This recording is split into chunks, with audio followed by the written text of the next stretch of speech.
Road के ऊपर है जी, इधर का कार्रवाई करेंगे। जो रेडी है इसके ऊपर हम FIR देंगे, इसको थाने ले जाइए जी। ये भी रोड के ऊपर है, इसके खिलाफ कार्रवाई करेंगे। इनको ले जाएं जी FIR। मतलब मैंने भी इसके ऊपर पर्चा दिया था, आज फिर इसके ऊपर पर्चा देंगे। उस रेडी को भी और दोनों को जो है थाने ले, इसको विशाल ले जी, इसको विशाल ले जी। तो जल्दी करो, इधर है ये किसके ये ले चले थाने, ले चले इनको थाने ले चले। इन पे कम से कम 4 से 5 दफा FIR हो चुकी। पीछे आपके पीछे खड़ी थी, उससे 8 दफा FIR हो चुकी।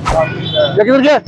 इसके खिलाफ अभी कार्रवाई करेंगे 341 की। सामान रोड के ऊपर लगाया हुआ है, 12 मरतबा आप लोगों को समझा चुके हैं। वहाँ ऊपर लोड करो किस चीज में, 7 रुपये ले जाओ थाने। एक बात आपको बार बार आके समझानी पड़ती है कि जनाब ये कर लिया, बच्चे तो थोड़ी सामान क्यों लगाया हुआ जी दुकान से बाहर, दुकान के अंदर रखे ना सामान को। ये बात आपको नहीं पता कि दुकान के अंदर सामान रखना है। सामान उठाओ, उसके थाने ले जाओ। क्यों रोड पे लगाया, पहले बताओ ना, बाहर क्यों लगाया? ये भी उठाएं वो भी उठाएं।